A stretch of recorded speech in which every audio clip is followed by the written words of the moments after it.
Hi, I'm Steve Levine and welcome to my studio. So the history of Vox. I purchased my first Vox amp when I was still at school. I think I was 16, maybe 15 or 16. And we went to a school boot fair or fete and there was one there for sale. I can't remember exactly how much it was, but it wasn't fully working. Luckily, I went to a technical school as a sixth former and we had a fantastic electronics teacher, Mr. Page. So between he and I, we managed to get it to work. But it was very much the sound. In those days, we were kind of in the glam rock, and if you ever looked at Top of the Pops, the Vox amp was very much there. When I then started work in recording studios, this was around 1975 when I started, it was the transition from the kind of rock era into the new punk era. And virtually every band that we ever worked with in the studio, CBS Studios, had a Vox AC30. That was the amp. And I have great memories of bands like the Jags, for example, and John Alder, Vox AC30. In fact, they had multiple AC30s. And even when we worked with the Clash, the band setup included an AC30. And it was probably, if I recall exactly, I think Joe Strummer's original rhythm guitars was AC30. We certainly did different amps when we did overdubs, but I think the tracking definitely included that. And it became very much, as a record producer, in my mind, the trademark sound of that era.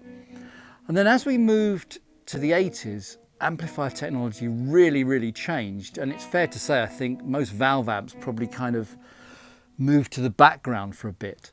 But what kept the Vox relevant, I think, was it coincided with the start of all of these strange effects, a lot of studio outboard equipment. And very often one would use the clean sound of the AC30 and then add on the chorus effects or any of the sort of digital delays that were very much available then. And I think a lot of 80s records that have that kind of chorusy delayed sound used a lot of those elements. There were other amps that were used as well, but certainly if you wanted that kind of clean, chimey sound. And very often you'd work with a band and they'd want to use an esoteric guitar. For example, a 12-string, and that chimey sound is absolutely delivered every time. So that's kind of my brief history. I've always owned Vox amps, and in my studio here today, a ton of them. I think the Vox amp series has three kind of trademark sounds, and those are really prevalent on so many records. In fact, they're really distinctive sounds. So for example, the vibe or tremolo sound, which the amp creates, that's kind of where the volume amplifiers. That sound very dominant on some Beatles records, on The Shadows, and a lot of early 60s records, they use that sound. It was one of the first amps that had a great built-in reverb, and if you remember back again to say The Shadows, the sound of that reverb is absolutely part of Hank Marvin's trademark signature guitar sound, and very much on some of the Beatles records. As you move through the 60s and more guitars started to become available, what everyone calls the chimey sound. Now that's because the Vox amp, and this is probably the second of the trademark sounds, it has this kind of glass, shimmery, very bright, but very clean sound. And that's on so many records. And just for those technically minded, the kind of trademark chimey sound on the Vox amp is referred to as what they call top boost. And top boost is this separate circuit that has this additional sound. And particularly actually if you layer the guitar and you have different octaves of the guitar, having that top boost really helps the kind of lower tones cut through. And actually as we move towards the 70s, a lot of that kind of super hi-fi sound is very much the sound of that amp. It's important to remember also that microphone technology changed throughout the 60s and 70s. And actually, when you listen to records in the 70s that were cut using the Vox amp, it's the fact that the microphone technology had improved so much that you get even more of that sound. And then I guess the third trademark sound is this crunchy distortion that you can get.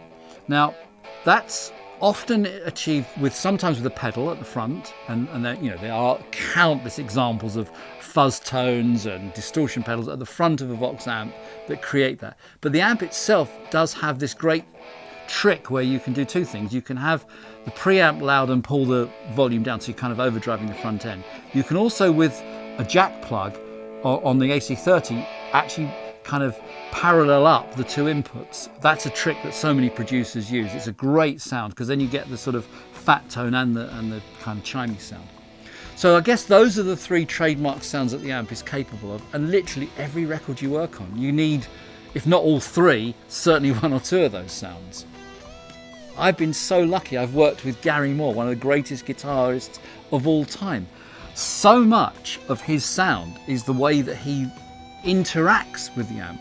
I remember him doing an overdub for me at my house where he bought this little tiny amp, but it still sounded like Gary Moore because it's the way that he interacts. So having that conversation with the guitarist about what they want to listen to when they overdub is really, really crucial, because having the right tone is incredibly inspirational. On some of the tracks we've worked with, when you get a fuzz tone that is just to die for, it's just the best fuzz tone.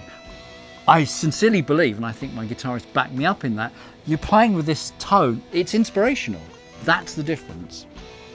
So my studio house amp, if you were, is the AC10 C1X. Now, the reason I chose that one is that that one has the blue Anlico speaker, and I hope I've pronounced that correctly.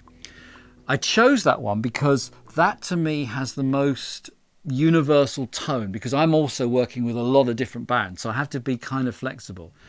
What I also added to mine was I added an external speaker, so actually I can run two speakers off the same amp, but that's my kind of house amp, my go-to amp. Absolutely, that gets plugged in first. So here's an interesting thing.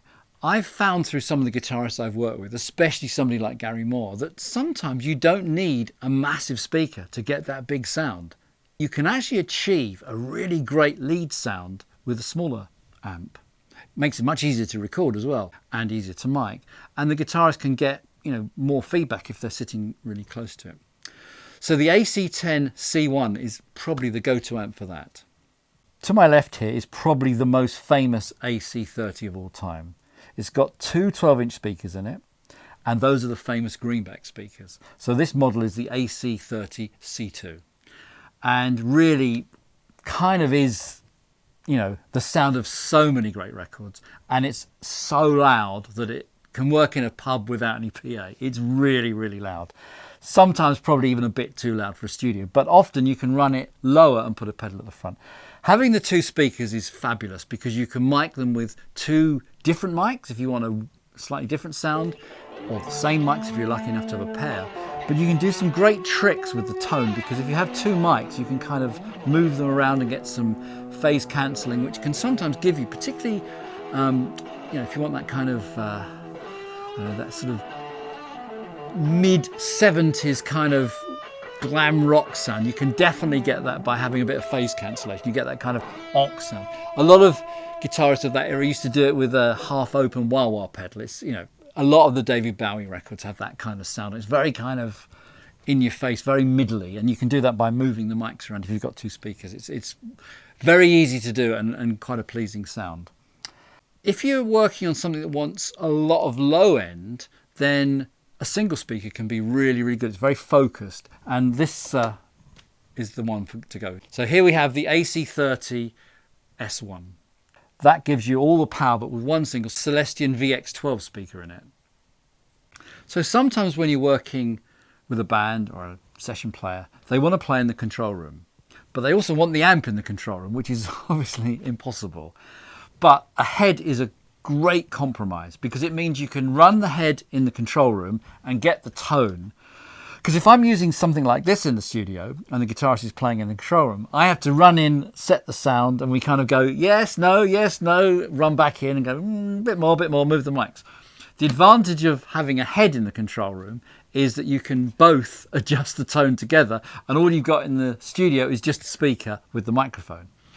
The other neat trick that this has, which some of the smaller amps often have, is it's got an attenuating switch. I'm clicking it now. And what that does is you can run the amp at much lower power, but still get that kind of crunch and front end push that you need. So having a head in the control room is a great gift. If you can possibly afford to do it, it's the way to go.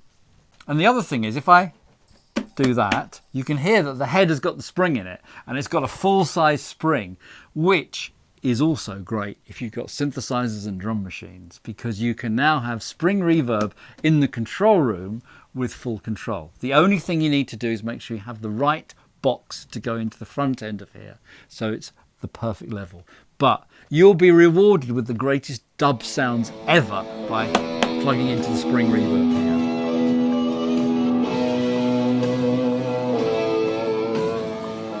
Oh, that's great. That's really good.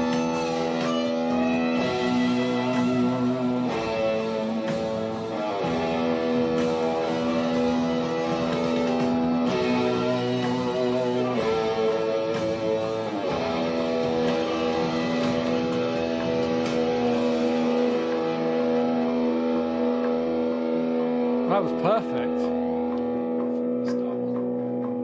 One more take. Great sound though. Here we go again. One more take for luck.